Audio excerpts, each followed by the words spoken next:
যুক্তরাষ্ট্রের সঙ্গে ক্রমবর্ধমান উত্তেজনার জেরে দেশ রক্ষায় অস্ত্র চালানো প্রশিক্ষণ নিচ্ছে ভেনেজুয়েলার জনগণ, আর তাদের প্রশিক্ষণ দিচ্ছেন সেনাবাহিনীর সদস্যরা।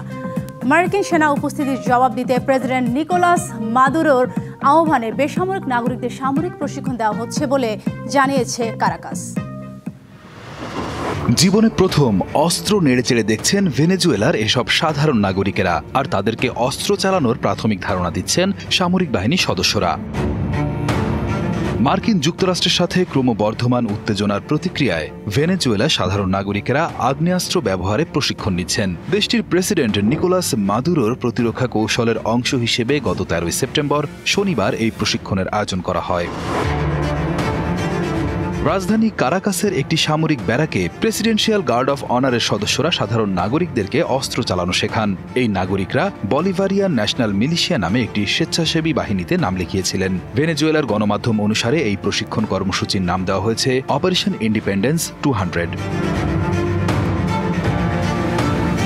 নারীদেরও অস্ত্র ব্যবহারে এগিয়ে আসতে আহ্বান জানিয়েছেন বলিভারিয়ান মিলিশিয়ার সদস্য ডোমাইকার তেরান। ওয়ালটন এখন দেশের সীমানা পেরিয়ে পৌঁছে গিয়েছে 50টিরও বেশি দেশে।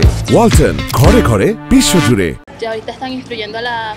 নারীদেরও প্রশিক্ষণ দেয়া হচ্ছে, তবে সাধারণত পুরুষরা এই ধরনের অস্ত্র ব্যবহার করে। এটি খুবই ব্যবহারিক এবং এই অস্ত্রগুলির ব্যবহার সহজ। আমরাও এই অস্ত্রগুলি পরিচালনা করতে পারি। অতীতে আপনি এসব খুব বেশি দেখতে পেতেন না, কিন্তু এখন আমরা এটি দেখতে পাচ্ছি। প্রেসিডেন্ট মাদুরোর আহ্বানে সাড়া দিয়ে সারা দেশের 312টি ব্যারাকে একযোগে এই প্রশিক্ষণ শুরু হয়। দক্ষিণ ক্যারিবিয়ান অঞ্চলে মাদক চোরাচালান দমনের নামে মার্কিন যুক্তরাষ্ট্রের নৌবাহিনীর উপস্থিতি বৃদ্ধি পাওয়ায় দুই দেশের মধ্যে উত্তেজনা বেড়েছে, যার জবাবে প্রেসিডেন্ট মাদুরো দেশের সাধারণ মানুষকে প্রতিরক্ষার জন্য প্রস্তুত হতে বলেছেন।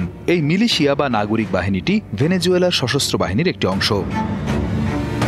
প্রশিক্ষণের দিনেই ভেনেজুয়েলার সরকার একটি উদ্বেগজনক ঘটনার কথা জানায়। তারা অভিযোগ করে, গত 12 সেপ্টেম্বর শুক্রবার একটি মার্কিন যুদ্ধ জাহাজ তাদের দেশের বিশেষ অর্থনৈতিক অঞ্চলে প্রবেশ করে। সেখানে জাহাজটি একটি টুনা মাছ ধরার ভেনেজুয়েলান নৌযানকে থামিয়ে প্রায় 8 ঘণ্টা ধরে সেটিতে অবস্থান করে এবং তল্লাশি চালায়। এই ঘটনা দুই দেশের মধ্যকার উত্তেজনাকে আরও বাড়িয়ে দিয়েছে।